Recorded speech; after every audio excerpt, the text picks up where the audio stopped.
Good morning, Raptor Freaks. Lexi Outs here. It's Tuesday morning. We're doing Tuesday trivia, and I got this book sent to me by Trevor J, Commissioner Fun, and we're going to be doing the trivia out of this for at least a month. There's a lot of questions in it. I don't want y'all to try and get this book.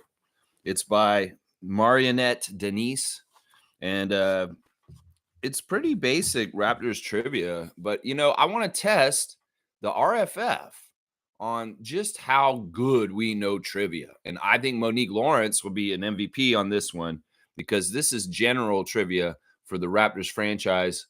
And there are multiple choice questions, but I don't think y'all are going to need the multiple choices. I think that y'all will be able to write in the answers the way they do it. Now, each of the questions is going to be worth 100.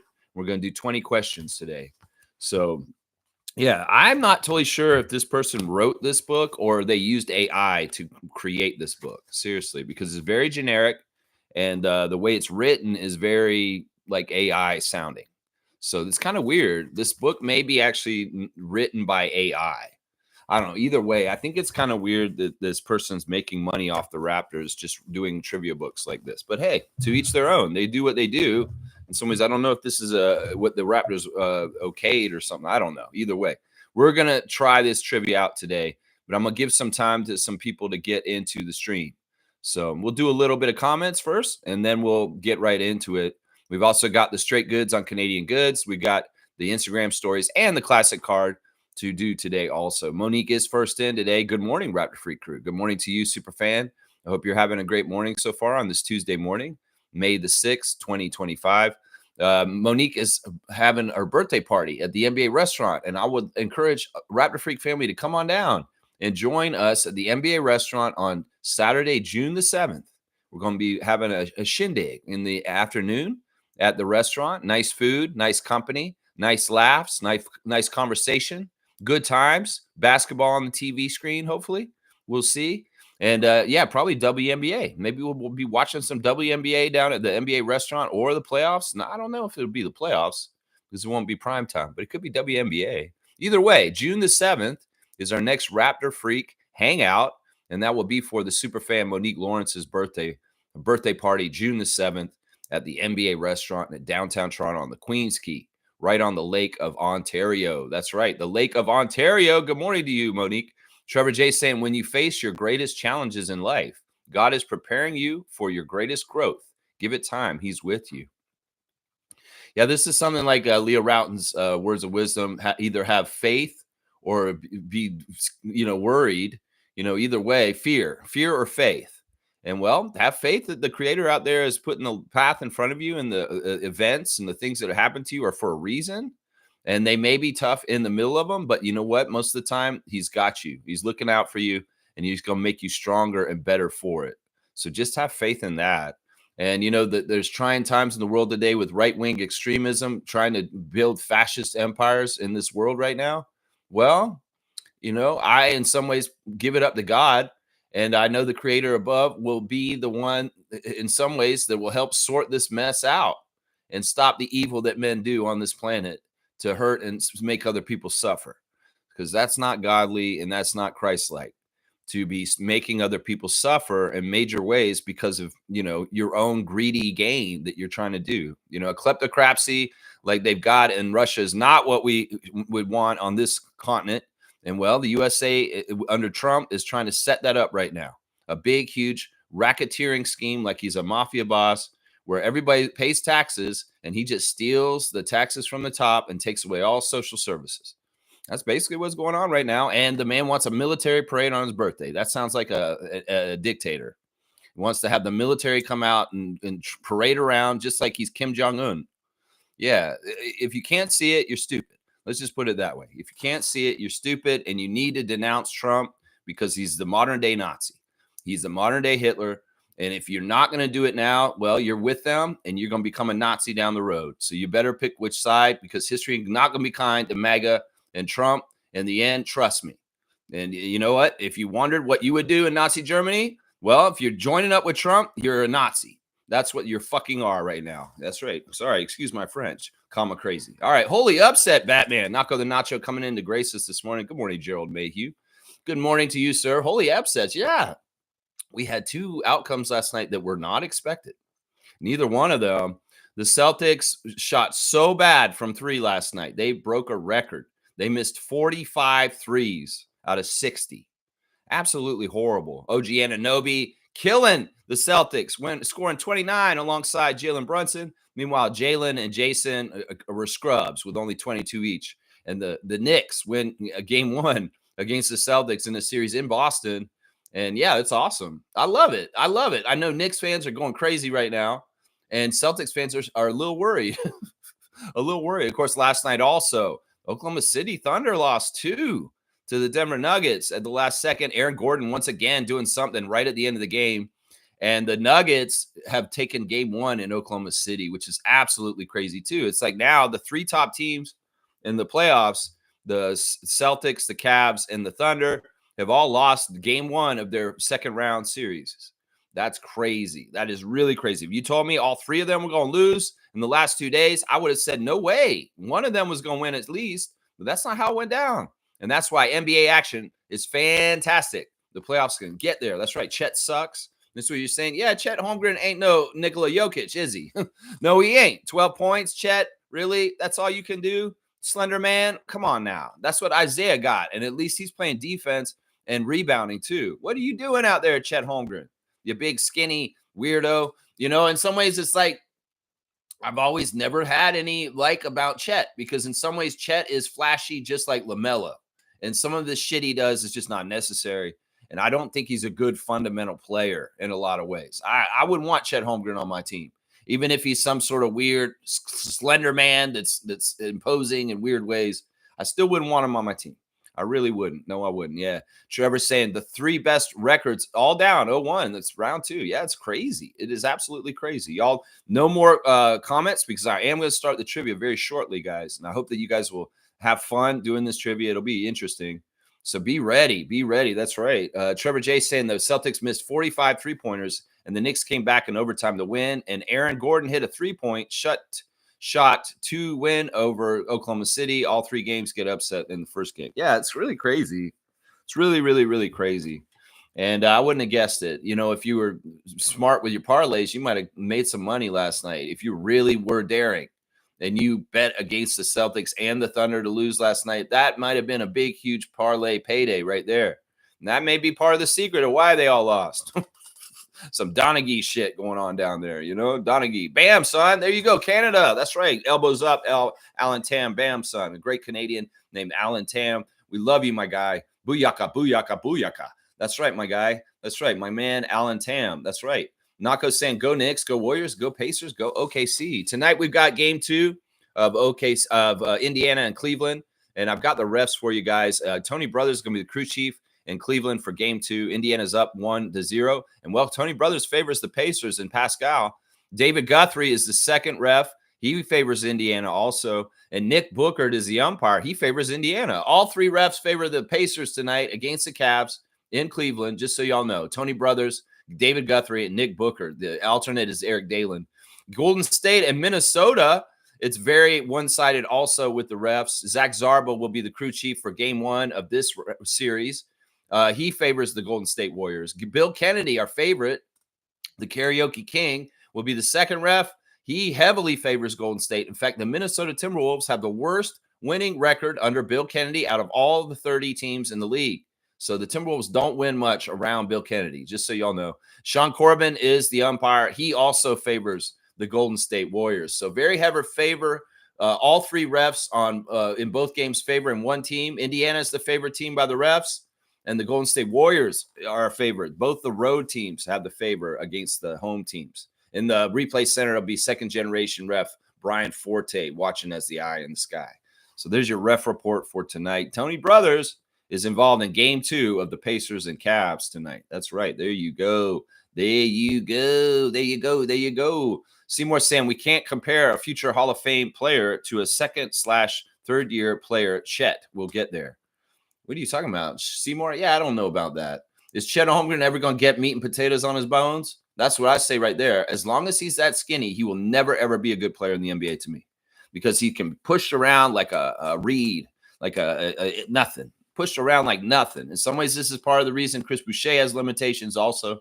is that as a super skinny person with a high metabolism that cannot put any weight or any muscle on them, they can get pushed around too easy. Chet Holmgren is a paper man. He's a glass Joe. He is not a durable player to me. And in some ways, that man is, I don't see it, Seymour. I'm going to respectfully disagree with you on this. Yeah, we can't compare a future Hall of Famer. You're talking about Nikola Jokic with a second/third year player. Chet will get there. I just don't see it.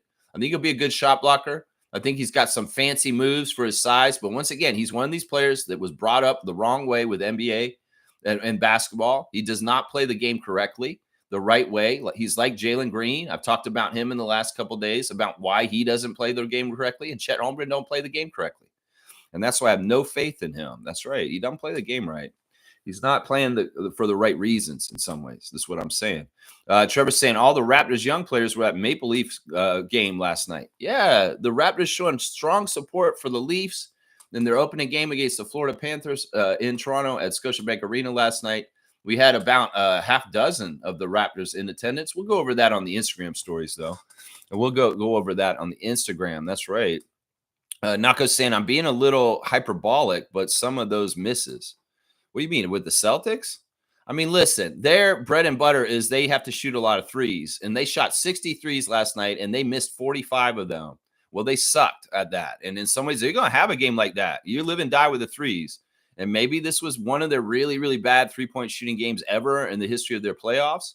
But that's going to happen from time to time. And I love it. I love it. I love that OG beat Jason and Jalen. There's something a little special about that because I know OG Anunoby has a friendship with Jaylen Brown, and that in some ways he gets up when he has to play them. And of course, he has all the history from the Raptors versus the Celtics in the bubble with that big shot he hit from Kyle Lowry's inbounds. He don't shoot to miss. You know, in some ways, it's like it's a personal thing for OG, just as much as Pascal playing Antetokounmpo is. Well, OG playing Jaylen Brown is very personal. Let's just put it that way. It's very, very fun. Y'all stop writing comments. I want to start the trivia, y'all.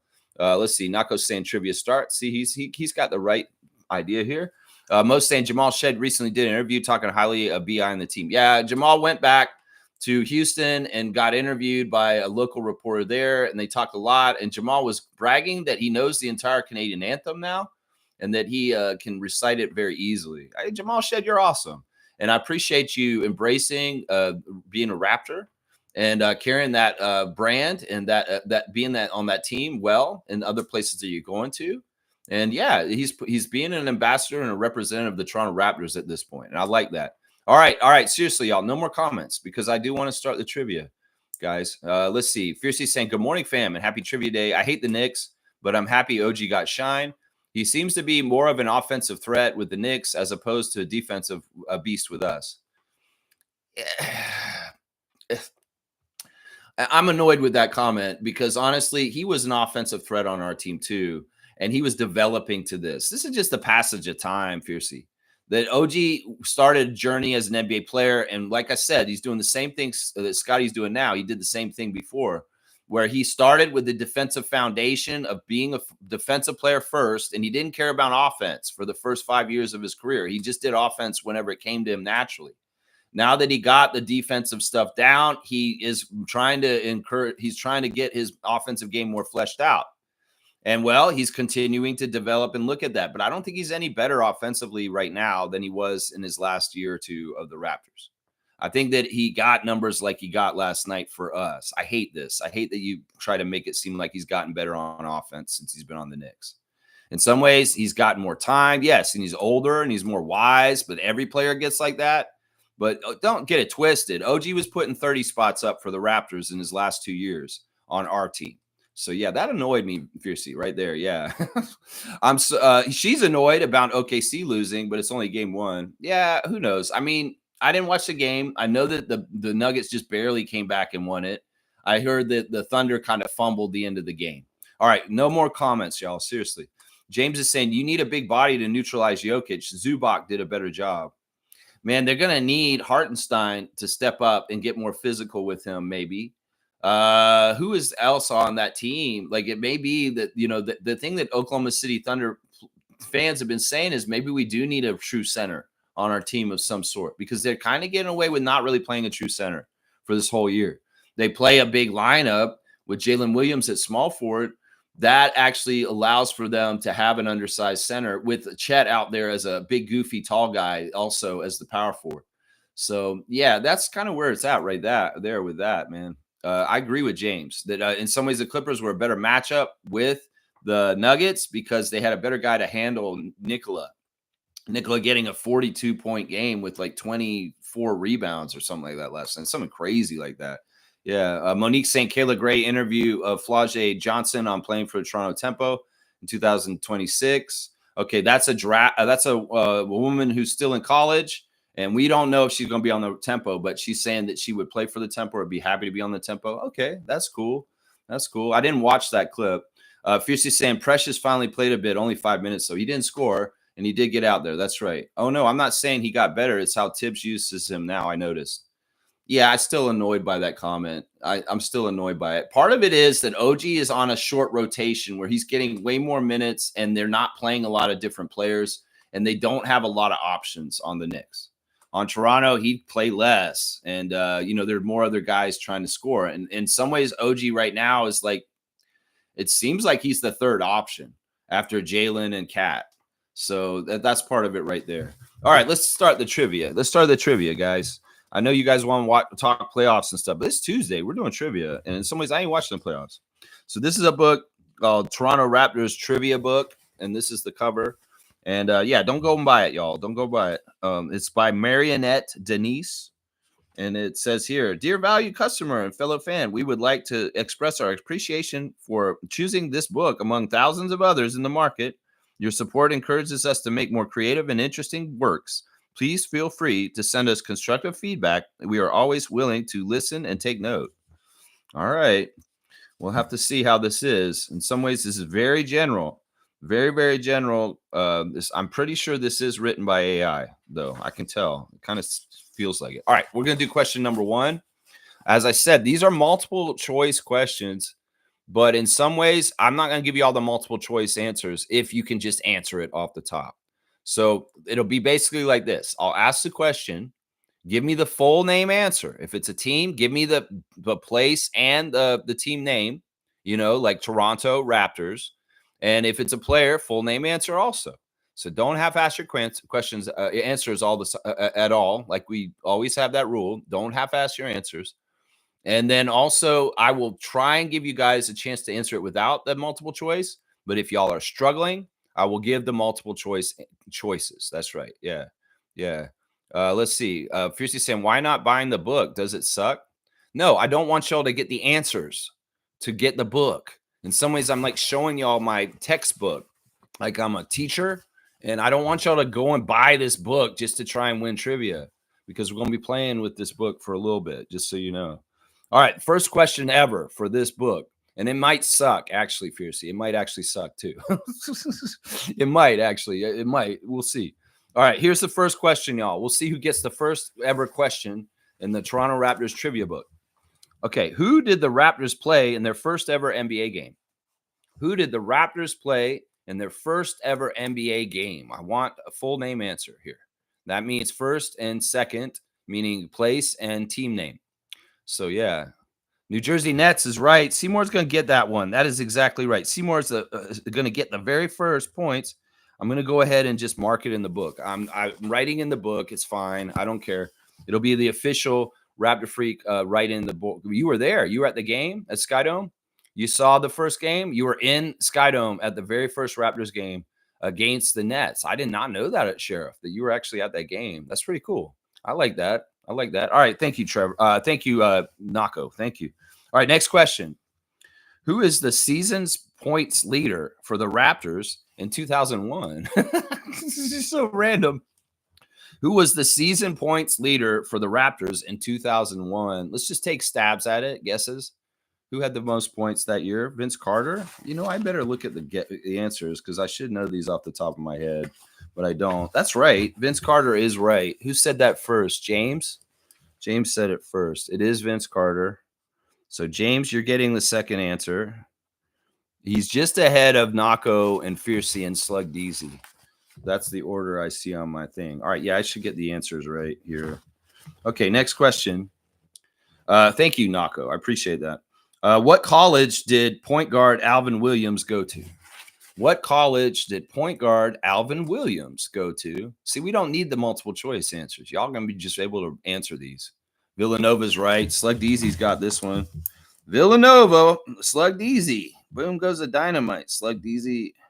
That is right. Villanova. I don't even need to look at the back for some of these for the answers. All right, next question. We're moving right along here. Thank you, Nako. Who was the first ever coach for the Toronto Raptors? Who was the first ever coach for the Toronto Raptors? And I see right now the Raptor Freaks are dominating this this Raptors trivia book. Not very hard. Not very hard. Fiercey's going to say Brandon Malone. That's, technically not right. And Smooth's not right either. I'm going to give it a Slug Easy. He spelt it right. This is important. I'm going to get nitpicky here. I'm sorry. It's not Brandon, right? It's Brendan. And Slug Easy's going to get this one because he spelled the name correctly first. And a couple of people missed it, just barely missed it. Isaiah Thomas was the president, not the coach. So Slug Easy will get that one. Next, thank you. Yeah, we'll do 20 of these questions and we'll go from there. Who was the Raptors' highest pick in the 1999 NBA draft? Who was the Raptors' highest pick in the 1999 NBA draft? This is a toughie. This may be the toughest question so far. Who was the highest pick in the draft? Marcus Camby is not right. It was not one of the given answers. James is saying Tracy McGrady. That's not right. That's not one of the given answers. But Slug Easy, did you look it up, Slug? Because seriously, how do you know that off the top of your head? Give me the reasoning why you knew that it is Jonathan Bender. Give me the reason why you knew that. Because, of course, he was a draft day trade for Antonio Davis. And he didn't actually ever play for the Raptors. But Slug Easy knew it. Jonathan Bender. Yeah. Yeah, we traded him the night we drafted him, but he was the draft pick in 99, the highest pick, and we traded him. Yeah. Thank you, Nako. Yeah, he shouldn't count, but he's in the book, and that is the answer. It is Jonathan Bender, and Slug Easy remembers that. He was going to be a star, but he was injured. Yeah, he went to Indiana, and he did have an injury-plagued career, and he didn't play a whole lot. All right, next question, guys. What year did the Toronto Raptors play their first season in franchise history? It's like we just did the 30th anniversary. Can we figure this out here? Let's see. I want to make sure I get the right answer here. Yeah, of course, that's the answer. Yeah, Seymour, that is half-assing. So I know that's really being silly, but yeah, it's kind of half-assing, especially since we're in this. So I'm going to give it to James. It's like in some ways I'm going to say that's a half-ass answer because he didn't put the 19. I'm going to give it to James. I'm sorry. We really got to be there. Yeah, against the Knicks? Against the Knicks? What? Dunk for Kareem against the Knicks? That's crazy. All right, next question. The Raptors had the blank overall pick in 1995. The Raptors had what number pick in the 95 draft? What was their draft pick first? That is one of the answers, but it's wrong. It's wrong. Number one is wrong. Fourth is wrong too. It's not one of the answers. Yeah. What pick? What pick did they have in the 95 draft? Number 7 is right. Slug Easy's not shooting a miss right now, y'all. Y'all are in trouble if you're trying to compete with Slug Easy. He's coming to try and catch up to Smooth Brown Man. Since Smooth doesn't really play the trivia part, he's a classic card guy. But if Slug does both, he might be able to catch up with him. 7th pick was the pick that Damon Stoudemire was picked, y'all. Yeah. Seymour saying, good luck. Y'all have a good day. Are you mad at me because I took that 19 away? I'm sorry, man. I'm sorry. I'm being a stickler here. All right, let's see. Next question. Who did the Raptors draft first in the 1995 draft? Who did they draft first in the 1995 draft? You can see this is very basic. Nako's saying next. There you go. Who did the Raptors draft in the 95 draft? Yeah, this is very basic. This is easy stuff. Damon Stoudemire is right, but that is really crazy spelling right there. I'm going to give it to Fiercey because she got it spelled in right. Yeah, it's a little bit. I'm being a stickler here. I'm sorry, guys. Fiercey got this one. Damon Stoudemire is the right answer. Yeah, it was a little crazy. Autonomare. It's all right. Spelled correct is not your friend when we play this. I'm telling you. All right, next question. Damon Stoudemire had his first career triple-double against what team? first and last names for the team. What team did he get his first career triple-double? I should go look up the answer. Yeah, all right. That's what I thought. That's what I remember. So what team did Damon Stoudemire get his first career triple-double to? Don't Google these answers, y'all. Go off the top of your head. Chicago Bulls is on the list, but it is not the right one. Naco the Nacho said Washington Wizards. That's not right either. Both these teams are on the list, though. LA Lakers is not on the list, and it is not right, guys. It's not the Lakers. It's not the Bulls. It's not the Warriors. It's not the Knicks. The Knicks aren't on the list, but there's two teams that are still on the list that y'all have not guessed. Washington and Chicago are not right, but they were two of the multiple choice answers. This is interesting. Yeah, I remember this game, actually. New Jersey Nets is the other team that's on this list. Is not right, Naco. Is not the Nets. It's not the Pistons, guys. In some ways, let's just say this team played last night in the playoffs, but they didn't really. Does that give you a clue? This team played in the playoffs last night, but they didn't really. That's a pretty good clue right there. For which team? Boston Celtics? Not right. No. Boston Celtics played in the playoffs last night, but they lost. Indiana Pacers? That's not right either. No, it's not the Pacers. Think about what I just said. This team played in the playoffs last night, but didn't really. Yeah, that's not right, Fiercey. That's not right, but you're close. You're close. That's not the right answer. And remember, full team answers, not just Oklahoma City. Full team answers. Denver Nuggets is not right. Nope, Denver Nuggets is not right. Y'all aren't getting the clue right. Seriously, think about what I just said. This team played last night, but not really. And yeah, there you go. Slug DZ figured it out. It's Seattle Supersonics that used to be the Oklahoma City Thunder. It became that from them. So yeah, Seattle Supersonics was formerly the Oklahoma City Thunder. And the team that Damon Stoudemire got his triple-double against was the Seattle Supersonics is the team. Yeah. So Slug DZ got that one. He's catching on. Slug DZ's an old-school Raptors fan. I can tell. He's got a lot of this early Raptors knowledge got down. He's got it down, unless he's really fast on the Google. Let's see. All right. What number did Marcus Camby wear as a Raptor? What number? I think I remember this. I'm going to be right. Is that right? Really? That's not the number I remember him wearing. Is this book even correct? 5 and 2? No, I don't think that's right. Let me look this up. I'm going to fact check this book because I don't think this book is accurate right here. Let me just fact check it. And y'all don't look it up just because I'm looking it up. Oh, man. If you know where to look, you know where to look. Yeah, this isn't right. This book is wrong, Trevor. This book is not right. They've got the wrong answer in the answer key for what this is. Man, I'm going to have to really check this thing because in some ways I don't trust it now. I don't trust it. That's wrong. All right. Yeah, Slug DZ's right. He was 21. I knew he was 21, but for some reason they have him and the answer key is wearing 18. This is really scary. You guys have problems with this trivia book is not factually right. He wore 21. I know he did, but the answer is saying that he wore 18. That is totally wrong. Trivia book. All right, I'm suspicious of this book now. All right, next question. What season did the Raptors move to Air Canada Center? I know this one very well because I was there. I was part of the initial hires at Air Canada Center after they moved to play there, and I worked the very first Raptors game that was in the Air Canada Center. 1998. Let me see what it says, and then I might have to fact check whether they're right. Yeah,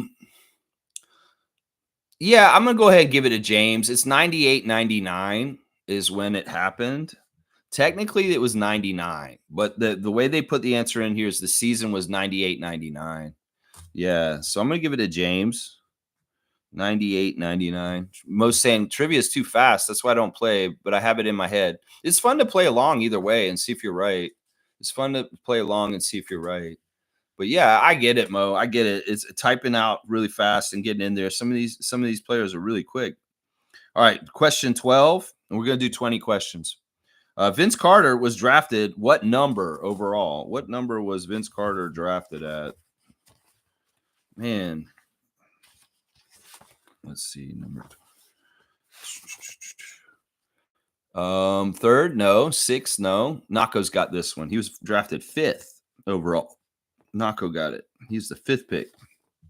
That's right, right? I want to fact check this book because I know it was wrong on the Marcus Camby question. I'm pretty sure he was 5th. I remember it kind of. Yeah, it's kind of like, why are they? Wait, it doesn't even list where he was picked on here. Let me see. Maybe it'll have it at the bottom. I just want to make sure. I'm a little worried. It doesn't even say. I'll look it up on his Wikipedia. Yeah, I'm pretty sure he was the Vince was the 5th pick. That sounds right. But I don't trust this book now to be right because of the Marcus Camby question. Yeah, he's the 5th pick. So that's right. Okay, so Nako got that one. We'll keep going. He's just got 5th right before James. All right. How did the Raptors acquire Vince Carter? That's the next question. Okay. Next question. How did the Raptors acquire Vince Carter? Let's see. Was it a trade? Wow, y'all dumped a whole bunch of answers. Yeah, it was a trade for Jameson. Raptors traded for Vince. I don't know how to do that. James, you wrote the answer to the next question before we actually started it. I'm looking for 3 words, and the first person to write the 3 words in, and trade is the 3rd word. The first 2 words start with a D. If you write those 3 words in, I will give you the question. So think about what the acquisition was. Technically, it is a trade, but if it has 2 words in front of it that start with D, what it would be? Draft night trade. I'll take that. It's draft day trade. Night, day, same thing. So I'll give it a Nako. So draft night trade is what the answer is. I just want to be more specific. Y'all were all kind of answering all around it right there. And I mean, trade is technically right, of course. All right, next question.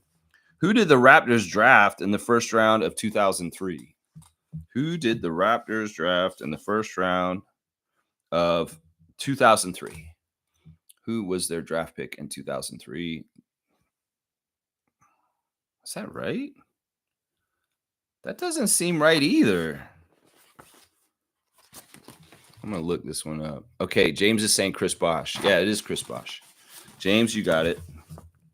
That seems early. 2003? We drafted him in 2003? Was it that early on? I thought we drafted him later than that. That's weird, man. Why do I not trust this book?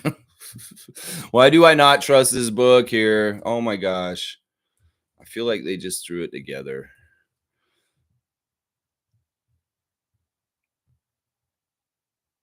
Yeah, that's right. That one was right. Okay, next question. Who wore the number 4 for the Raptors in 2004? Man, what is this?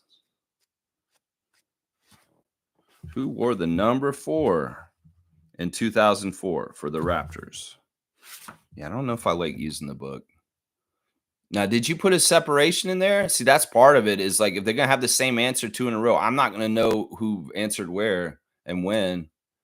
So I guess James gets it because Fiercey said DeMar DeRozan last. So I'm going to give it to James. It's Chris Bosh again for the answer. I don't agree with them putting the same answer 2 questions in a row. All right, next question. Morris Peterson ranked which number in the NBA for steals per turnover? This is a weird one. This is a little oddly specific. And it doesn't even have a year or anything on it. This is a bad question. It says Morris Peterson ranked which number in the NBA for steals per turnover? Y'all just guess. 15? No, it's not 15. I don't even know if I can check this one. 3rd, 10th? No, 3rd is closest so far. 22nd is not right. But 3rd is the closest so far. 4th is right. Yeah, I'll give it to Fiercey. It's 4th. Apparently he was 4th, and I don't even know what year or anything. It just says Morris Peterson ranked which number in the NBA for steals per turnover. That doesn't mean jack shit. What does that mean? Seriously, and they're just saying 4th. Ah, man. Ugh. All right, so 4 more questions, and we'll finish up the trivia for today. This is weird, man. You can see it's very basic Raptors trivia. Who was the only player to play in all 82 games in 2004? Who was the only player that played in all 82 games for the Raptors in 2004? Let me check the answer. Okay, yeah, that makes sense. Yeah. Yeah, useless stat, the one with the last question. Jalen Rose is not right. Who was the only Raptor that played all 82 games in the season in the 2004 season? Morris Peterson's right. Slug Deezy's really been the MVP today. Slug Deezy's on it. Morris was the Iron Man, and he was the one who played all 82. So pretty good, man. I'm really impressed with Slug Deezy. He really does know his early Raptors knowledge. All right, here we go. Who led the Raptors in minutes per game in 2004? I don't know why it's all about 2004 all of a sudden. I don't know why. Who led the Raptors in minutes per game in 2004? This is weird, man. It's not a weird answer, too. Let's see. Vince? No half-ass answers. It's not Vince, though. Chris Bosh is not right. Vince Carter is not right. Who led the team in minutes per game, average per game in 2004? Chris Bosh is not right, guys. It's not Chris Bosh. It's not Vince Carter. It is a different player that was one of our main players that year. And they got the most minutes per game in 2004. This may be somebody that you guys forget about because he didn't play for our team for very long. Jose Calderon is not right. Anthony Davis? You mean Antonio Davis? No, it's not Antonio. Tracy McGrady? No. Jalen Rose? No, none of those. Jalen Rose is one of the answers. He's not right. Vince Carter is one of the answers. He's not right. Alvin Williams is not one of the answers. It is not right. Yeah, this is weird. I don't even know if this is true. That's part of the thing. I am totally suspicious of this book not being correct. I really am, unfortunately. This might be true, though. This could be true. Y'all have answered 2 of the 4 multiple answers. There's 2 left, and none of the answers so far are those 2 people. One of them is the last answer for the last question, but he's not the right answer. Let's see. You want a hint? I mean, he has a record for the Raptors that still. Now, all right, I'm going to give it a Stargate because James is just off with the spelling. It is Donyell Marshall. Donyell Marshall is the person who's averaged the most minutes. Unfortunately, James wrote in Donnell. I think that's spelled correct right there. I can tell, though. Man, this is such a mired with spell correct. Is the worst, man. 12 threes. Yeah, I was going to say he had a record for the team. Who was the head coach for the Raptors in 2004? Once again, 2004. I don't know why that year in particular so important. Who's the head coach for the Raptors in the year of 2004? Sam Mitchell is wrong. Yeah, that's who it is, right? Yeah. Sam Mitchell's not right, Fiercey. Unfortunately, it's not Sam Mitchell. This is before Sam Mitchell. Mike D'Antoni? No, he never coached us. You did not spell it right, Stargate, but I'm going to give it to you. It is Kevin O'Neill. So Stargate will get it. He's just off with the spelling in the last name, but I'm not going to be that much of a stickler in some ways. I should, but I'm not on this one. Kevin O'Neill is the right answer. Last question for today's trivia, and I'll add up and we'll put the trivia standings at the end in the comments so you can see how you did. All right, let's see. Last question is, and let me just get the answer before so I know which one it is. All right, how many games did Vince Carter play in the 2004 season? This is kind of a trolling question. It's kind of a trolling question. How many games did Vince Carter play in the 2004 season? This is a weird question, man. I don't know why they put this in here. Isn't that the year he left? So stupid. 40, it's higher. 20, it's higher. 28, it's higher. It's higher than all those. So how many games did he play in the 2004 season? 52, it's higher. 69, no, it's higher. James, 54, it's higher. 58, it's higher. Yeah, it's higher than all the numbers you guys have put in. 70, it's higher. 76, it's lower. So you guys have found the middle. It's 77, it's lower. 74, it's lower. 75, it's lower. 77, it's lower. 73 is it. And Fiercey's going to get it for diligence. He played 73 games apparently according to this trivia book, but I'll believe it. I'll believe it. So yeah, there we go. All right, so that was the first time doing the trivia with the book here, and I don't know. I think Slug DZ got the most right on this one. Let's see. You got 1, 2, 3, 4, 5, 6, 7. He got 7 of the 20. Seymour got 1 from the start. He was at the game. James got 1, 2, 3, 4, 5. James got 5. So Slug DZ got 7. Fiercey got 1, 2, 3. Fiercey got 3.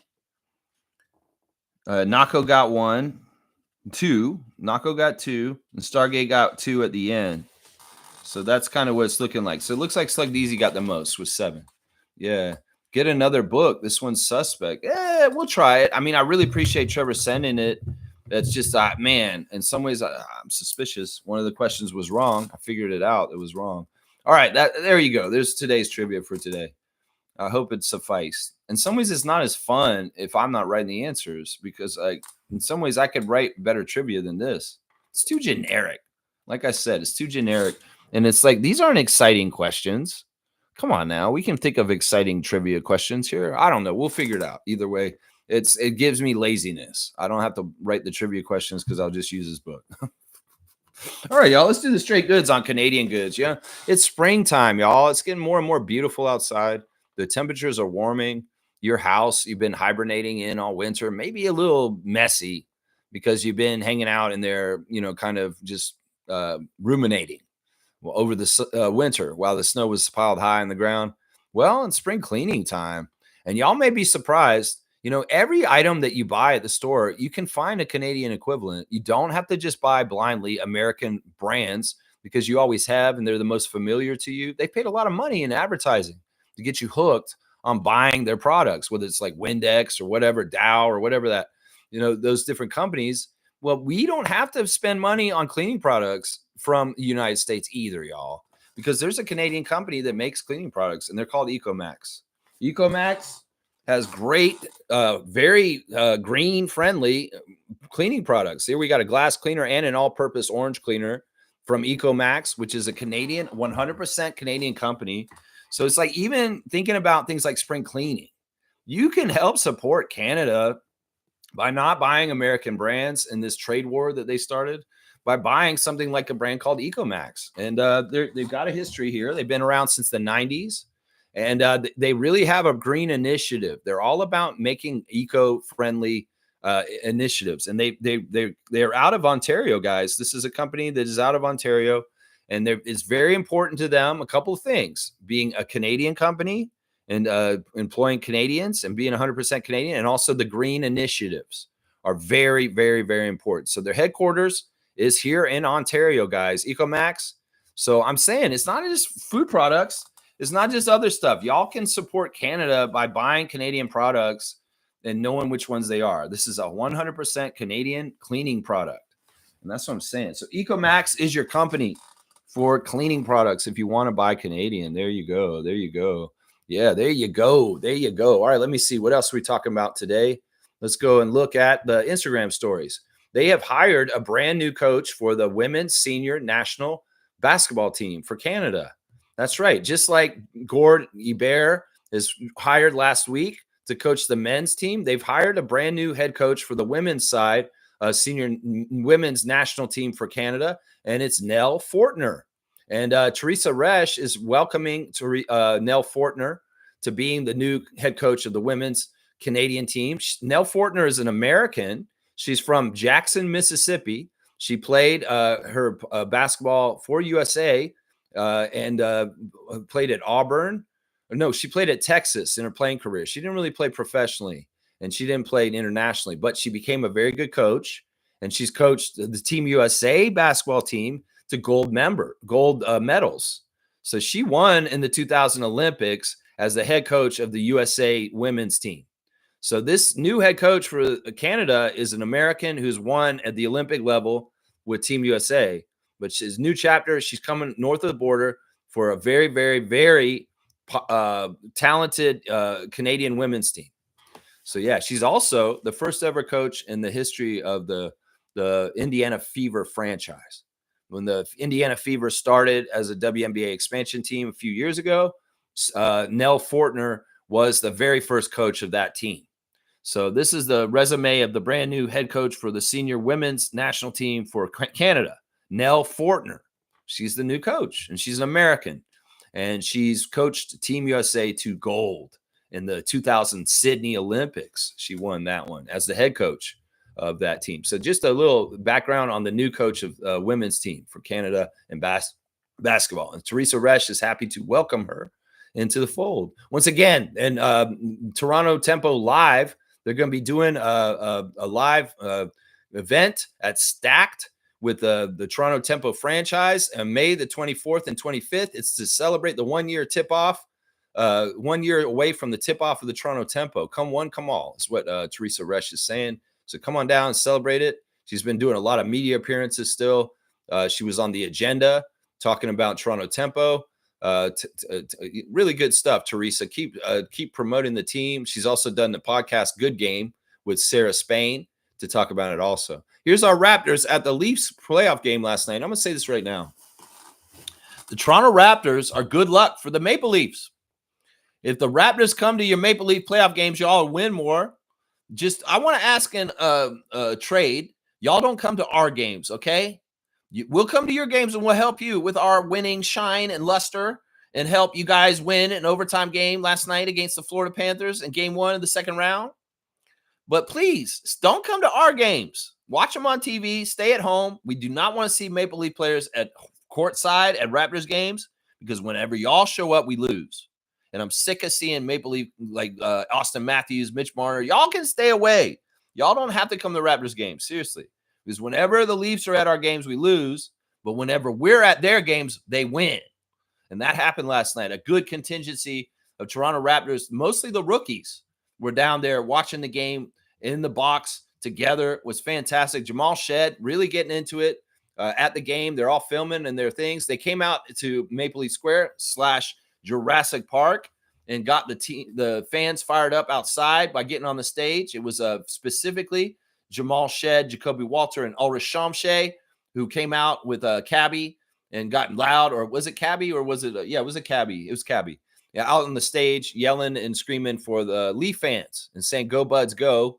And, well, they got people hyped in some ways. So that was awesome. Good dub for tonight, fellas. So Jamal Shed is officially on the Maple Leafs bandwagon, and he is showing the love and support for the other team in MLSE that plays in Scotiabank Arena. So, yeah, there you go, Jamal Shed. There you go. Eric Smith's putting on blast the Raptors being at the rally outside. Jacoby with his short hair with a toque on, and big Shamshay there. Love to see Shamshay getting involved and shaking people's hands. Jared Roden was at the game also, guys. He was in the box. He's checking in. Leafs game, a vibe for sure. That's right. They were checking those vibes there. Let's see. Savannah Hamilton's putting on blast the Toronto Tempo at Stacked on May the 24th. And also see you in Vancouver soon. August the 15th, there will be a game played at Rogers Arena in Vancouver between the Seattle Storm and the Atlanta Dream. So there will be a WNBA regular season game played in Canada this season on August the 15th this season. Jacoby Walter checking in at Scotiabank Arena saying, "Come on, Leafs," with his Instagram story. Jonathan Mobo showing more of his workout, but also he was at the game last night holding it up. So all the rookies were there except for Jameson. I don't think Jameson was there. So all 4 of the other rookies were there. Plus some other guys. There's Shamshay coming out to the Leafs fans and waving to the crowd. Cool to see Ulrich get involved with that, getting hyped like he's coming out at a Monday Night Raw. He's coming out the entryway at Monday Night Raw. Let's see. Oh, Lindsey Dunn saying happy birthday to Amy Audibert because it was Amy's birthday recently. Thank you, Amy. Also, thank you, everyone, for the wishes. I'm slowly getting back to you all. Appreciate the love today. So wait, was it Lindsey Dunn's birthday? Hang on, it was Lindsey Dunn's birthday. I missed on Lindsey Dunn's birthday here. So maybe I need to add her to the birthday calendar. Seriously, Lindsey Dunn, was it your birthday this weekend? I want to find out when Lindsey Dunn's birthday is real quick. Let me see. Because if it was, well, we did a good job doing her Share the Love Club this weekend, because that fit really well then, because it was her birthday this weekend too. What? No, that's not the right Lindsey Dunn. It's such a common name. It'd be pretty hard to find her name or find where she is. It's a very common name, so there's going to be a lot of like people, and she doesn't want to have her birthday out there, I'll bet, either. So yeah, I don't know. Her birthday was this weekend, though. I'm pretty sure it was her week this weekend. Emmanuel quickly got the Marner jersey out, and he wore it to the game last night. He was wearing the Mitch Marner jersey, and there he is in the hype of the arena. I love to see Emmanuel around in the offseason. He's one of the guys that I worry he would go somewhere else. He's taking photos of Jamal Shed getting down at the game. It was a scene, man. AJ Lawson, hometown hero at the playoffs for the Leafs last night. He was in the contingency in the booth there. So it's like we got Jonathan Ulrich, Jared Roden, AJ Lawson, Emmanuel Quickly, Jacoby Walter, Jamal Shed. Did I miss anybody? Garrett Temple was also seen in the box with them, along with his wife. So yeah, there was a huge amount of Raptors at the Leaf game last night. A huge amount of them. And there's I don't know. Eugene Omoruyi's got a weird Instagram story right now. Like they kidnapped some man. He's tied up. Something weird is going on there. I don't know what's going on there. Battle has this up on his Instagram. He wants to know where he can get good golf lessons in Toronto. So if y'all know the golfing world in Toronto, y'all could help out Jameson Battle by letting him know where he could get good golf lessons here in the Toronto area. That'd be great. That'd be great. Let's help out Jameson with this ask. Ochai Abaji is celebrating Coach Roberts, just like Grady did a couple days ago. 7 Big 12 regular season titles, 3 Big 12 tournament championships, 4 NCAA Elite Eights, 35 Jayhawks playing professionally, 2023 Assistant Coach Hall of Fame, NCAA Sweet 16 5 times, and 2022 NCAA National Champion. So they're putting on blast their Kansas coach, Coach Roberts. That's right. Big crowd out for Toronto Tempo. They love to see it. Let's see what else we got. Kelly Olynyk saying happy birthday to Bert Backman. I'm not sure who that is. Yeah, and there's Grady putting on blast Coach Roberts also. There's your Instagram stories. Raptors in full effect at Scotiabank Arena for the Leafs and their win over the Panthers. I'm really happy the Jets came back and won their game in Game 7 against St. Louis. Wow. They were down 2 goals in the third quarter with not much time to go, and they got 2 quick ones, and then they won it in overtime. Go Jets, go. That's what I'm saying. Let's go Winnipeg. I'm really hype about the Jets in some ways. I'm really, really hype about the Jets. That's right. There you go. All right, let's see what y'all are saying in the chat right now. Let's see. Trevor's saying they're saying two teams are in trouble, Cleveland and the Celtics. They're saying that 2 teams are in trouble. The 2 juggernauts of the Eastern Conference are in trouble now all of a sudden. The Cleveland Cavaliers and the Boston Celtics. Who would have thunk it? The regular season, they can cruise and do all this stuff. Maybe some ref manipulation for Boston. Maybe Cleveland's just in a really good groove. But all of a sudden, they get a matchup they don't like exactly. It's Indiana Pacers, and they might be in trouble. This will be interesting. I'll see more evidence of trouble for the Cleveland Cavaliers if the Pacers beat them in Game 2 in Cleveland, 2 games in a row, taking down the number 1 seed in the Eastern Conference at home. 2 games in a row, Siakam and Carlisle. Can you guys do this tonight? I want to see this. You guys got a good ref crew. Tony Brothers likes y'all. He might be looking out for you.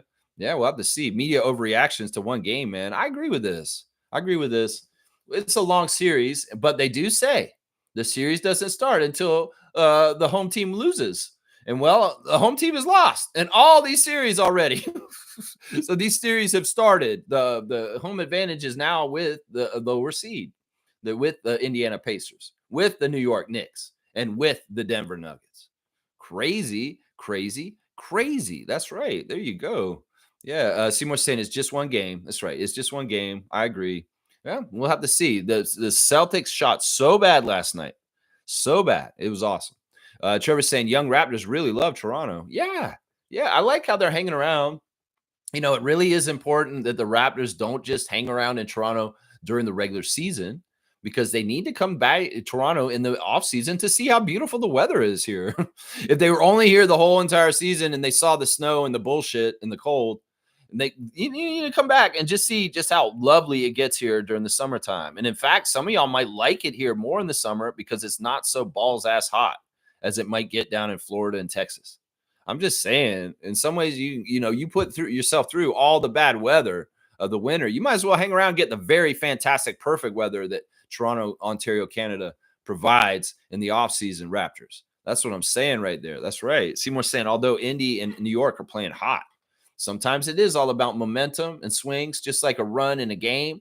Well, momentum through games can be very, very important in the playoffs. You want to build momentum as a team and get in a groove and feel like you're doing things right and excel and build and build and build, and boom, all of a sudden you're playing at a higher and higher level.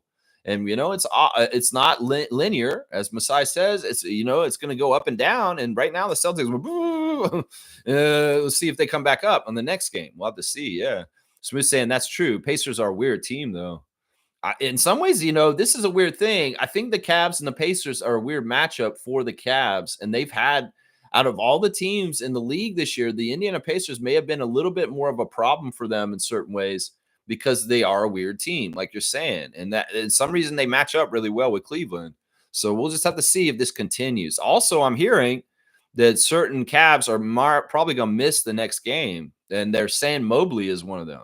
DeAndre Hunter, Evan Mobley may be scratches and not available for the game tonight, just so y'all know. Let's see. Smooth saying they tend to go away from what's working. The Pacers? Yeah, I don't know what's going on with them exactly. We'll see. Hopefully they win again tonight. I am rooting for them to beat Cleveland for sure. Seymour saying they dominated the in-season tournament. I expect the same results, if not close. Talking about Pacers. Well, the Bucks ended up winning it, but the Pacers had done really well in the tournament. Once again, I think Rick Carlisle is one of the best coaches in the league, and he's a big part of it. He's a big, big part of it right there. Yeah. Stargate saying, I wonder if the Leaf fans were respectful to them. They were cheering for them. Like the clips of them in Jurassic Park coming out, the Leaf fans loved seeing Jacoby and Jamal and Ulrich. And hopefully most of them were smart enough to know who they were.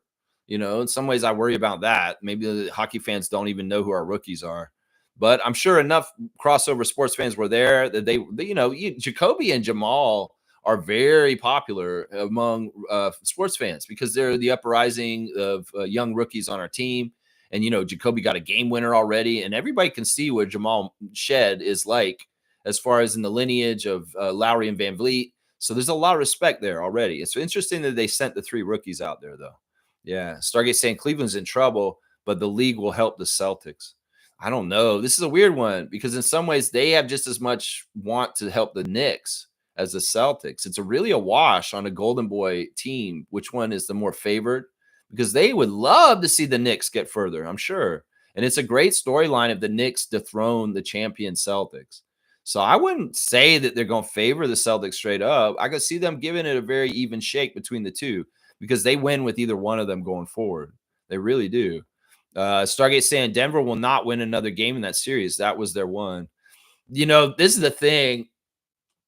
I think that in some ways, SGA is going to be soul searching today and thinking, you know what? He outplayed me and his team beat us. And in some ways, I need to show more if I want to be the MVP because this is the stretch run. They announced that Coach of the Year is Kenny Atkinson yesterday. They're starting to get all the NBA awards out for the year, and the MVP is coming soon. And Jokic winning this game last night and getting a 40-20 game. SGA's got to prove some shit, seriously, in game 2. Seriously. And I want to believe what you're saying, that the Nuggets won't win another game in this series because the Thunder got a wake-up call in this first game, and they're like, yeah, we can't have this happen.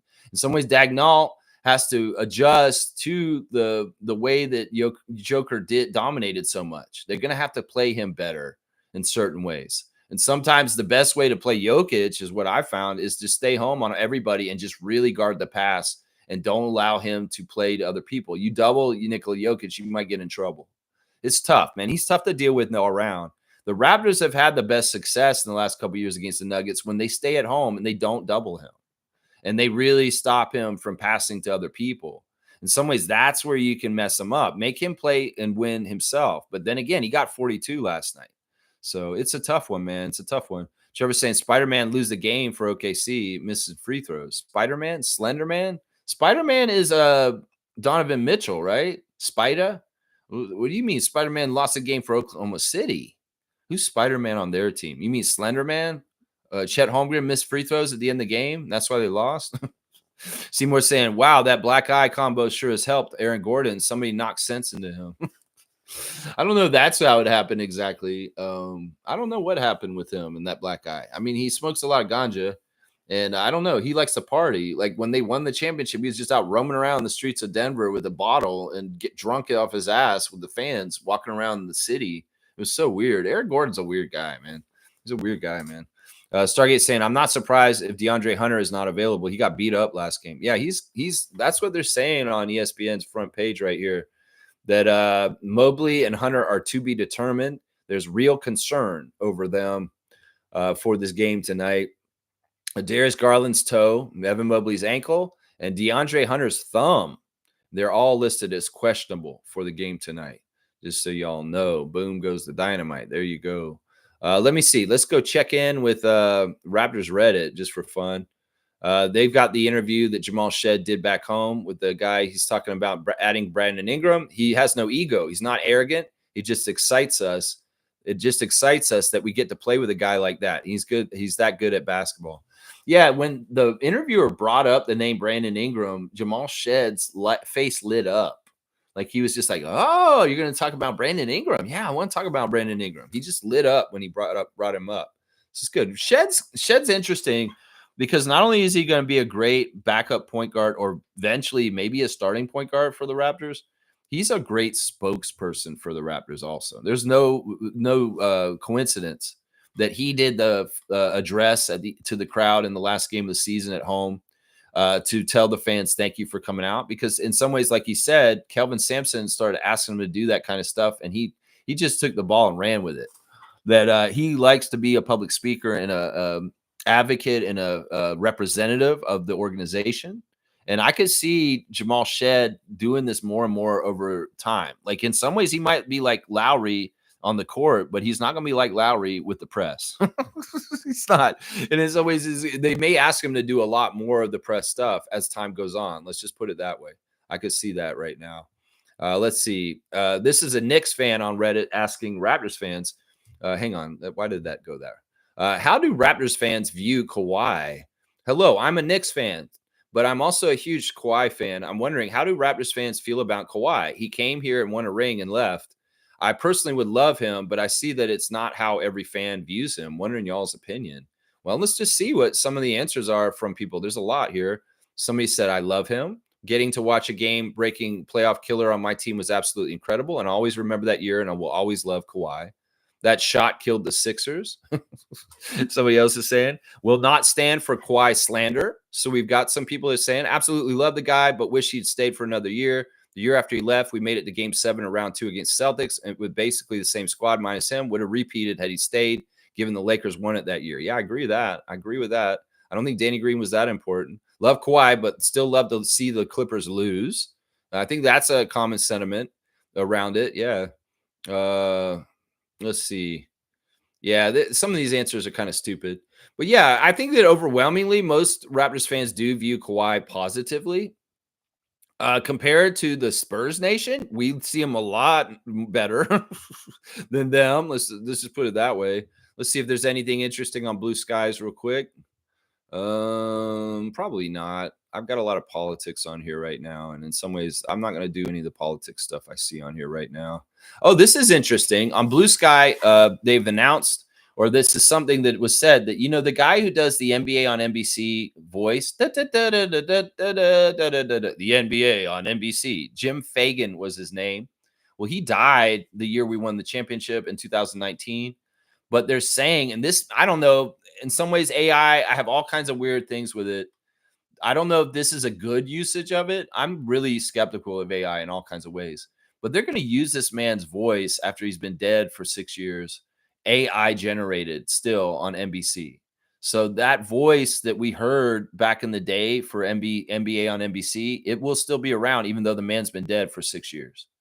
So I don't know. How do y'all feel about that? Let me put a poll in there right now. How do you feel? Do you like the idea of using the AI voice? Do you like the idea of using AI for the NBC voice? Let's see. Yes or no is the answer. Let's see. That's the poll for today. Let's see what y'all think. Because I think it's a weird idea. In some ways, it's kind of creepy. You know what I'm saying?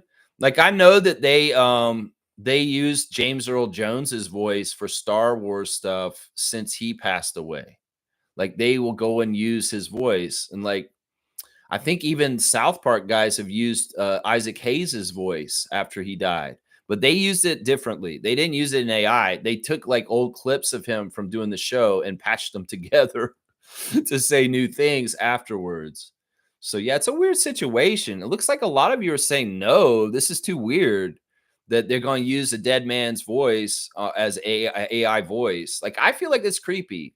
I feel like it's a little creepy. In some ways, I like the nostalgia idea of it, but I'm also kind of like, this is creepy as fuck, man. Seriously, y'all really want to do him for AI? I don't know. So far, 83% of y'all say it's you're not really into it. That's interesting. Very, very interesting. Very, very interesting. Trevor's saying SGA had a good game, 33 points, 10 assists. Yeah, but he didn't have a better game than Nikola. And that's the thing. They're going head to head. Who's the MVP? And in some ways, that he needs to have an even better game than Nikola. I'm sorry. He needs to get his big men to play better defense on him, and then he needs to outscore him and have a bigger game. That's right. Most saying, I don't watch the Leafs. I want them to fail so bad. she's hating on the Leafs right now. Yeah, I'm more likely to be with Mo as not being totally for the Leafs. I mean, I'm a weird one. I'm a frenemy to the Leafs. I understand that in some ways they're the same company as us. They're our brother team, but I still, in some ways, I can't stand Leaf culture. I really can't. I think that's the problem. I can't stand Leaf culture, and I mean the fan culture. I can't stand the culture of the Leafs fans. And in some ways, I should historically be involved in it and liking it because my family is a Maple Leaf family. My father went to Maple Leaf Gardens when they won Stanley Cups. And the long time ago, he was a fan. He went to games, but it never took to me. In some ways, I was like, oh, the default is because I never was a hockey fan and I just didn't give a shit. And like my default is okay, Maple Leafs because I'm from Toronto. But then I worked for MLSE when they opened the Air Canada Center, and I saw just how poorly they were treating the Toronto Maple Leafs. Toronto Maple Leafs were treating the Toronto Raptors. That I got some kind of anger towards the Maple Leafs team because they were in the same arena, and I saw just how much bullshit the Leafs got fawned over and all this stuff, and the Raptors were a second like afterthought. And it pissed me off. It really did. In some ways, that's why I have animosity towards the Leafs franchise, is because when we were connected and sharing the same building before Tim Lewicki came along, they were not a good partner to us. And in some ways, the Raptors' dysfunction with Richard Petty is directly caused by the fact that he had to be hired to run the Maple Leafs and the Raptors at the same time. So, yeah, I'm with Mo on this. In some ways, I don't want to see the Maple Leafs win a Stanley Cup. But then again, I'm like, also, I don't know. In some ways, I feel like it would be bad if they won. In some ways, indirectly for the Raptors. That's what I'm saying. So I don't know. I'm kind of with Mo, and Stargate's there too. Seeing he's me too, Mo. I'm with you. There you go. Seymour saying, good thing we all have our own opinions. Go Leafs, go Rap Canada. Yeah. Yeah. And we'll allow for that. We'll allow for that. I'd much rather see one of the other Canadian teams win the Stanley Cup again and not necessarily the Leafs. I'd much rather the Jets win the Stanley Cup. Oilers, that'd be great if the Oilers won again, if the Canucks won. I'm not too high on the Canadians winning. You know, I don't even know who's left in the playoffs right now. I know the Jets are still left. So I would love the Jets to win, but I think if the Leafs won the Stanley Cup, Leafs Nation would be so obnoxious and just really annoy the hell out of me. And I think that would be a problem. So he's saying, I want the Leafs to do well for the city. It creates a lot of revenue. Yeah, and it creates excitement. And you know, there's a lot of stigma around Toronto as a sports city, kind of similar to Cleveland. Some people try to say that we were a bad sports city because we lose a lot, we're choke in the first round, all this kind of stuff. That kind of stuff is, I hate that shit. That stuff may apply to the Leafs and the Jays in the last 30 years, but not the Raptors. We don't choke. We do really fine as a franchise, the Toronto Raptors. The first chance we got to get the championship, we didn't choke. We got it. And, that's one of the things that may help is that if we win a Stanley Cup here in Toronto, it'll help with the whole idea that like Chicago, like Cleveland, it's a loser city for sports. And some people try to put that on Toronto as a loser city overall for their franchises. And I don't like that. I don't like that. Most saying Chris Boucher is helping Kids Help phone line again. Announcement yesterday. Yeah, he's got so many different philanthropic things he's doing right now. He is really leaning into being a dad and being a servant of God, because he's gotten very, very religious on his posts online too. And he's very much giving back in all kinds of different ways, whether it's to the fans with autographs, whether it's to this kind of stuff like you're saying here, being involved in Kids Helpline.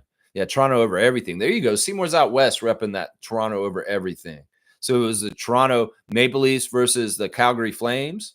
Easily Maple Leafs. That's what you say right there. There you go. I like it. Let's see. Smooth is saying, who cares what sport it is? Go Toronto. There you go. Reggie's all about it. Go Toronto. Go Argos. Go TFC. Go Scepters. That's right. Kaloy saying plenty of voice out there. Let the dead rest.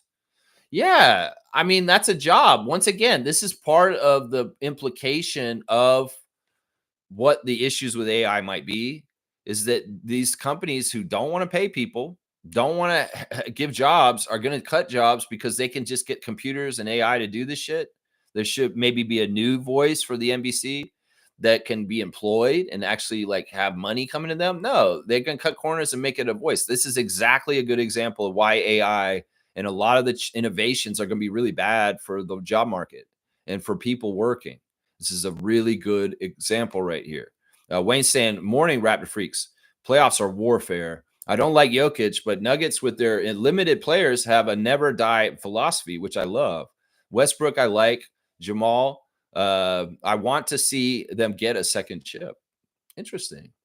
Yeah, I don't know if they got the legs to do it, but they are showing that moxie. In some ways, the Nuggets and the Warriors have that in similar, that they have a pedigree and they have an experience that actually is kind of helping them in what they're doing right now, the Warriors and the Nuggets. The Warriors got to the next round because of this, and the Nuggets stole game 1 last night because of this. That's right. Stargate saying, that's a good thing. We are all entitled to our opinions. Here's mine. Fuck hockey and their SWS racist alt-right fans. That's my opinion. Basketball, we say. Now, we don't want to group everybody as being the same, because it's not totally true that their whole entire, it's not like that exactly. There's a lot of great Leaf fans that are also good Raptor fans too. But, there is an element of what Stargate is saying involved in what we're talking about. Let's not get it twisted. But I don't want to paint a broad brush across the whole entire Leaf Nation. I can't do that. G is saying, some of the crew was at the game. I'm all for the Leafs winning this year. I feel the culture has shifted a bit. The media, maybe not. They are pathetic, but the team and organization, I feel, is shift. I think that the young guys on the Leafs are cool. Like Mitch, he seems like a nice guy. He just had his first kid or something recently. Austin Matthews is kind of a weird dude, but they seem like good guys. The problem with the Leafs have always been like the people who run it. They've always been like very egotistical and kind of running it from their own ego. And in some ways, they don't make good decisions because they just want to be the person with the title says, I run the Leafs. This was prestigious. I've always dreamed of being in charge of the Leafs. It's a similar kind of thing with the Lakers and the Knicks. They have a lot of prestige to jobs in their front office. And sometimes people get in those jobs just to have power and hold power. And they don't do the jobs well because they just want to consolidate and hold their power. But they're not actually doing the job very well. And they get in the way of people that would do the job well because of their ego. And they want to be in that spot and they want to do that job. So that's part of the problem with these historically like big name markets like New York Knicks, Toronto Maple Leafs, Los Angeles Lakers. There's a lot of ego pushing at the top of these organizations to try and run the team. And sometimes there's conflicts between two different people that want to have a power struggle about who is going to be in charge and stuff like that. This is all that kind of stuff. And I feel like, the Leafs have had dysfunctional front office and leadership for so long. And it goes back to Ballard that maybe now they're kind of figuring things out and they have healthy people that aren't so toxic in those positions of power at this point, maybe. Also, there's always the sentiment, are the Leafs just being a team to make money, profit off the fans because they know they're going to come, but they don't really care if they win or not. And they're not really making a complete team that will really, really win a championship because they don't care. Because as long as they sell the apparel and they sell all the tickets out, they get their money. That they don't care about winning. That's been a big knock on the Maple Leafs for a couple decades too, is that they're not willing to spend to actually win because they know that they will get support from Leaf Nation no matter what. And that's where you get to the point where it's like, as fans, if the team is not improving and they're just kind of used to you being there and they take you for granted, that's when you stop going, because you're like, yeah, you don't want to improve the team and try and get to a championship. Well, maybe your ticket sales will hurt a little bit more. In some ways, that is the right way to do it right there. That's right. That is the right way to do it. Reggie saying Jets, Oilers, and Leafs are the remaining Canada-based teams. There you go. So we got 3 shots still. That's pretty good, honestly, because I really do want to see a Canadian team win the Stanley Cup again. It's been way too long since Montreal won it in the 90s. Isn't that the last time? Was like in the 90s the last time? I mean, I get it. Hockey wants to expand in the US and make it more popular down there. And in some ways, it's fine in Canada. They don't really need Stanley Cups to happen to Canadian teams up here because Canadians are going to support the NHL no matter what. But down in the States, you know, you put a couple of Stanley Cups on Tampa Bay, you get more Florida people involved in hockey all of a sudden down there. And you have a better competition with like the beach and summer things that people can do outside, or, you know, things that people want to do themselves instead of going to hockey games in an ice cold rink in Florida. You know what I'm saying? That's what it is right there. Jets and Oilers are in the West and the Leafs are in the East. So if it's the Leafs versus the Jets in the Stanley Cup Finals, I'm going for the Jets. That's right. If you're just saying, I don't like hockey, sitting in the cold is not my thing. I made huge efforts for my niece, ice skating recitals, but erg. Ice skating. So you have a niece that does ice skating. That's cool. Hey, everybody's got different likes and dislikes, and that's just a part of the difference we're talking about here. That's right. Trevor's saying Minnesota going to take out the Warriors. Well, we'll have to see. I'm liking that. G saying I'm with Smooth on this one. Toronto everything over everything. Yeah, I appreciate that sentiment, guys. I really do. I do. And for the most part, in most cases, I will root for the Leafs over the other team, and maybe just the Jets. If they played the Jets in the finals, I would be rooting for Winnipeg. I think I would root for Winnipeg in that situation. That's right. Fiercely saying basketball and baseball. I love attending these games, and rest in peace, Expos. Yeah. Yeah. As you know, these are, in some ways, I like excitement. I like a lot of scoring. Some people like Scotty. He said it on his Twitch. I don't really watch hockey because it's like you guys score like 2 goals the whole entire game. And I'm just sitting here like, okay, you guys are skating around. In some ways, that's Scotty said that. He straight up said that on Twitch 10 days ago. It's like, yeah, I don't like watching hockey because in some ways it's just like, it's boring, is what he said, basically. Most saying W Stream, W Vibes, go Raptors for life. Keep at it always, Lex. Raptor Freaks True, strong forever. Just helping me limit the comments. I appreciate you, Mo, for the cutoff. I've still got about 45 minutes if I want, but I might finish up early today, just in case. Wayne saying, I love SGA, but honestly, their style of basketball doesn't appeal to me. I'm rocking with the Nuggets and the Pacers. SGA is young. He's still learning and got time. Unfortunately, I think Jokic wins MVP. We'll have to see. We'll have to see. There's a lot of buzz that it's SGA's to lose. But, of course, people, if they really want to be cutthroat and say this is a by stats and that kind of stuff, then it might be Joker wins because his stats overall are going to look a certain way.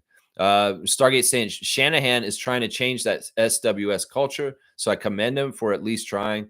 But my disdain runs very deep and personal due to years of personal experience.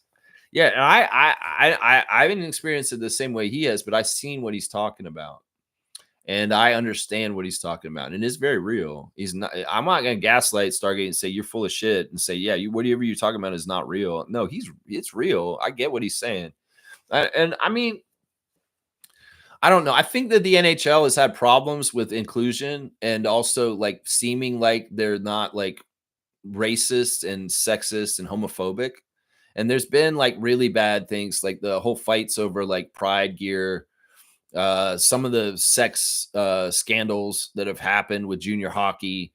You know, there's a lot of weird shit in there. And then, of course, you know, we hear all the stories in sports, and you want to think that stuff that Jackie Robinson dealt with in baseball a long time ago doesn't happen anymore, but it's not true. In Western Canada, in rural areas, if there's people of color playing hockey, they will be subjugated sometimes to racist kind of bullshit. And that sucks. There's no place for that in sports. And in some ways, there are areas of hockey where that can still cohabitate and rear its ugly head still. Unfortunately. Yeah. Let's see. Mo's saying 6 more days until the draft lottery. How we feeling? Well, let's get there. Let's see what happens. And then once we know our draft position, Mo, I can really start covering the draft in a specific way that makes more sense because we know exactly where we're picking. And yeah, we'll know that on Monday when they do the draft lottery. That'll be awesome. Stargate saying, yes, there are exceptions to the SWS racist hockey fan mentality, but from my experience, that's more the exception than the rule. Well, it's kind of like with society, racist systems are implemented and they're just kind of standard everyday life. And people don't even realize how racist some of the systems that were embedded in government and society and the rules have been. And there's been a mending of that. But in some ways, in sports, there's ways of kind of like insulating it and kind of letting it progress and continue to linger and be around in some ways. It's kind of messed up. But yeah, you know what? It's a case by case basis. We can't just make broad sweeping generalizations. In some ways, you got to understand that, there's racist people in all kinds of different areas of the world in different ways.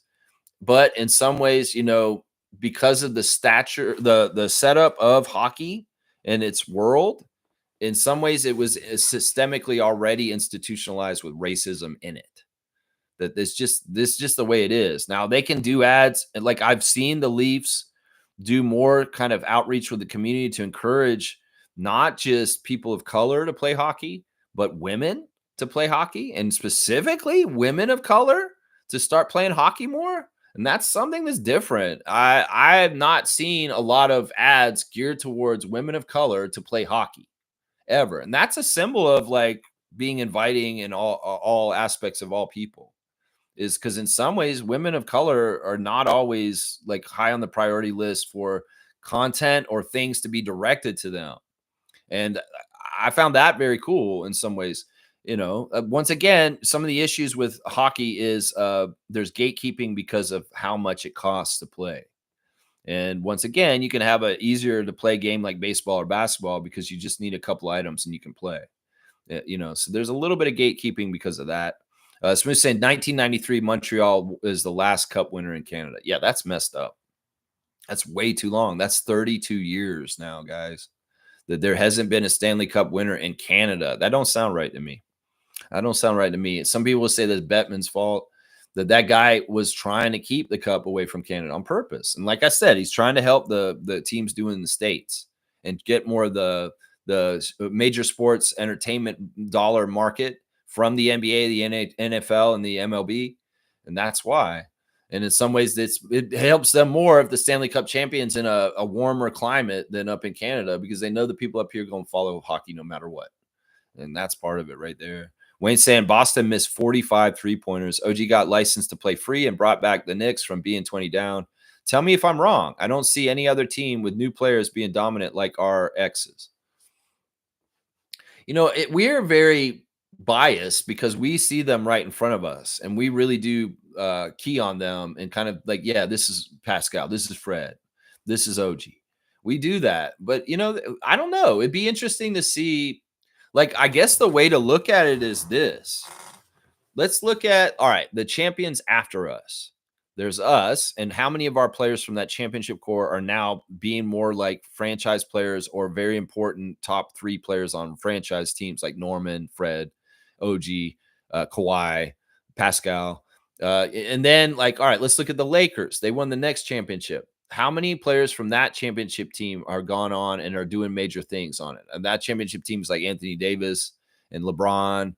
But who else was really key on that and is kind of making waves at this point? And then let's look at the Bucks championship team. Let's look at the Nuggets championship team.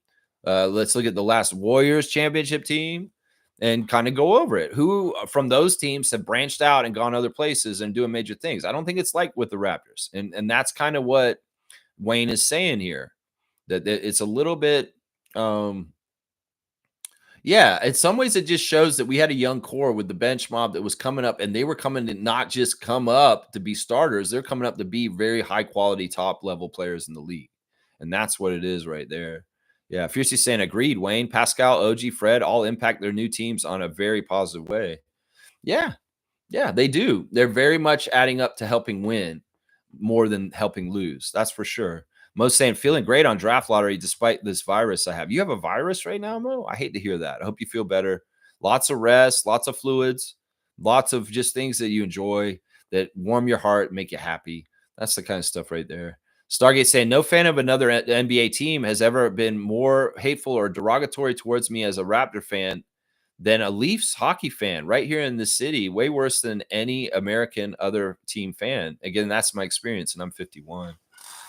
Yeah, and I don't want to discount your experience because your personal experience is your own, and I will not like say that that didn't happen to you.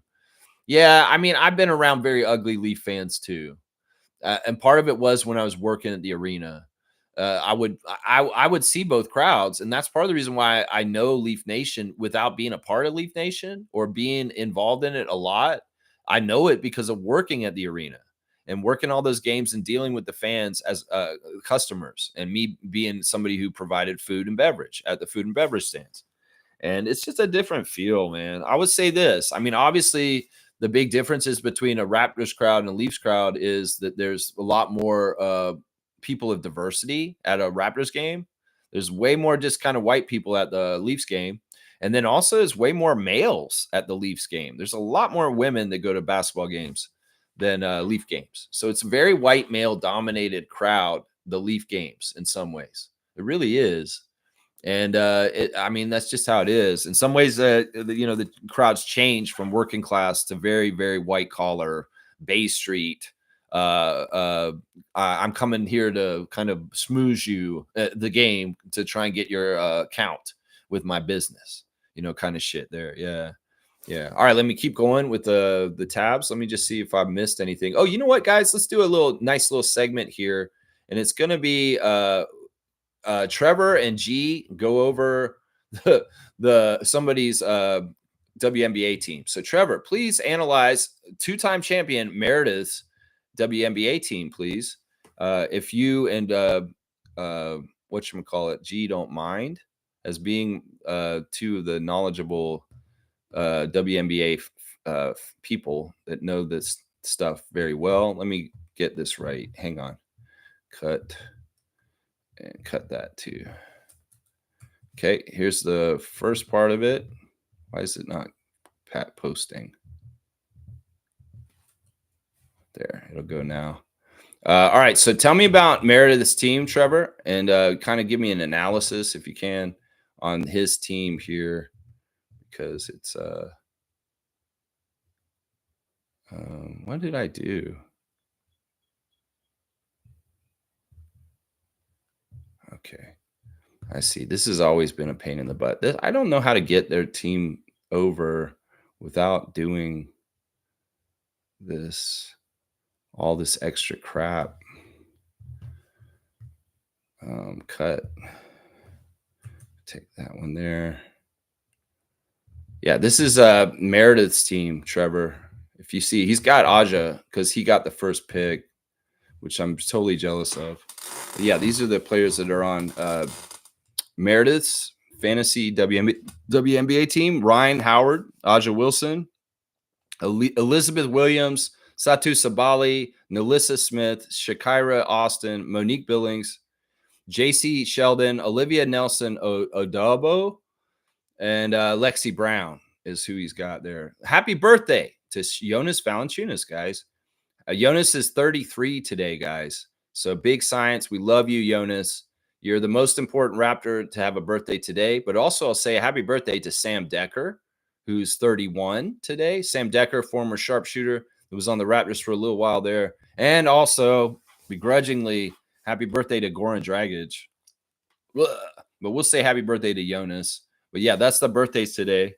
Is Jonas, Sam Decker, and Goran Dragic. Barf Arama.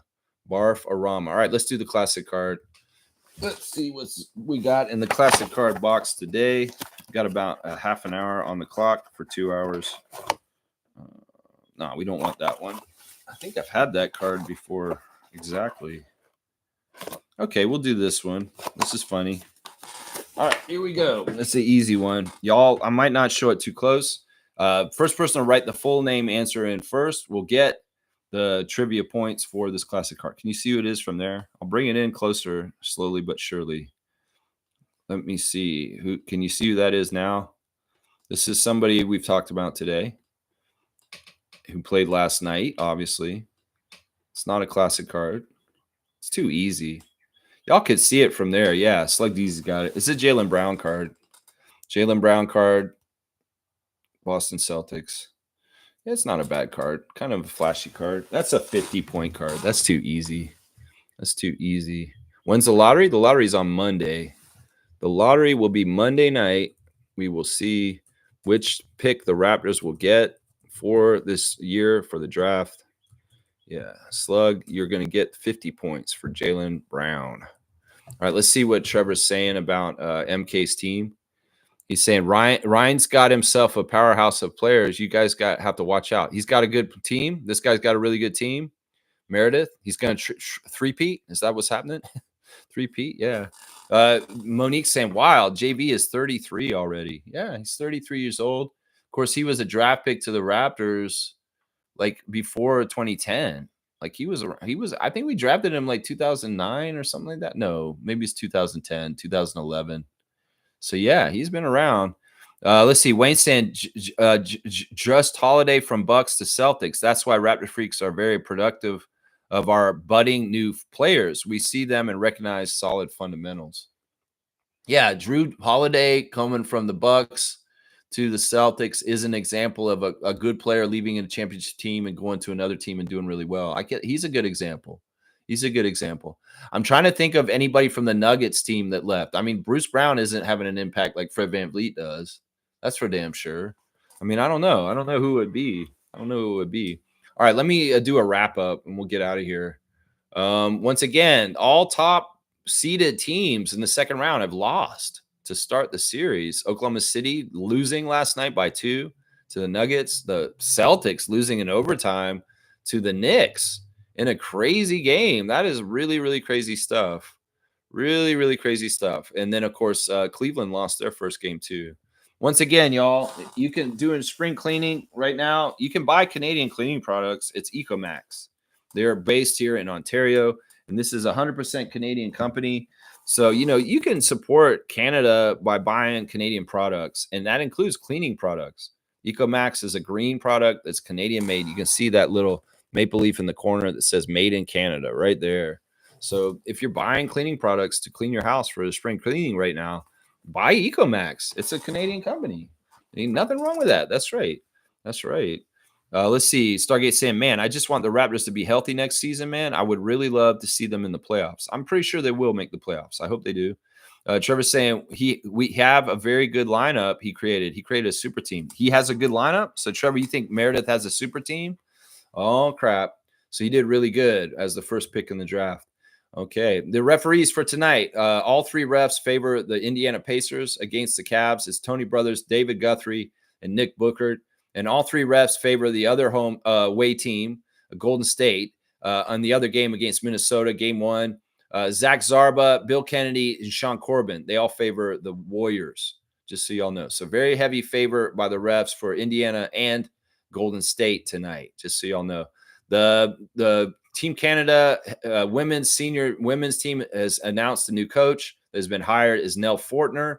She will be coaching the Canadian women's team senior level next. I've asked you guys today if you like the idea that they're using the old NBA on NBC Voice and AI afterwards, and it looks like 73% of y'all are saying no. You do not like the fact that they're using this dead man's voice and AI to use it. So I'm going to end the poll right here. I mean, it's going to be nice for nostalgia.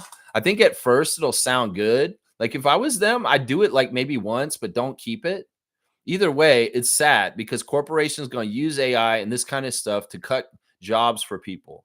And it's going to be worse and worse, guys. We're going to have to figure out what's going to happen with the job market and how people are going to be able to earn money to stay alive, because jobs are going to be shrinking away and they're going to be changing. And in some ways, there's going to be a lot of reasons why we don't need to work any jobs, because there's stuff just taken care of. And well, powers that be, you're going to either deal with a lot of poor people out in the streets dying and having all kinds of problems. Social problems are happening because people don't have enough to take care of themselves. And that's the thing right there. If you want to build an ecosystem of sadness and awfulness, well, do what you're doing, Donald Trump, because that's what you're doing. And they're going to need social programs. People are going to need help because they're going to need to feed their children and pay their electric bill. And in some ways, people don't care about that. And we're going in a really weird direction with the world and job market right now with AI. It's really, really bad. Really, really bad. So I don't think it's a very popular thing that's happening. Happy birthday, Jonas. Happy birthday, Sam Decker. And yeah, let's get out of here. I'm pretty much done. I've done everything I wanted to do here. I did the classic card. We're good there. Yeah, we're good here. All right, we did the trivia too. All right, guys, thanks for watching the Raptor Freak channel today. I'll be back tomorrow with a Wow Wednesday, and we'll, I don't know, we'll talk about something. Thursday Think Tank's probably going to be about the draft and the draft lottery. So stay tuned for that, the call-in show on Thursday, where you guys can call in on the phone line and give me your opinion on the air with your voice. So yeah, I look forward to that on Thursday. And tomorrow we'll do a Wow Wednesday. We'll check in and see what I'm wowing about on a Wednesday from the news. Maybe it's because of a game tonight. Maybe it's because of some news that comes out Raptors related. Good to see the Raptors supporting the Maple Leafs at Scotiabank Arena last night in full effect. All you rookies down there doing what you do. AJ Lawson, Jared Roden, Emmanuel Quickly. Really nice to see him at the game supporting the Leafs last night. So let's go Raptors. Let's go Leafs. Let's go Jets. How about that? And I'll see you guys tomorrow. Thanks for watching. Please like, comment, subscribe, share. Join the channel if you want to. If you join the channel, you can get access to our Facebook group and our Discord server. Let's go Raptors. Let's go Tempo. Let's go Team Canada.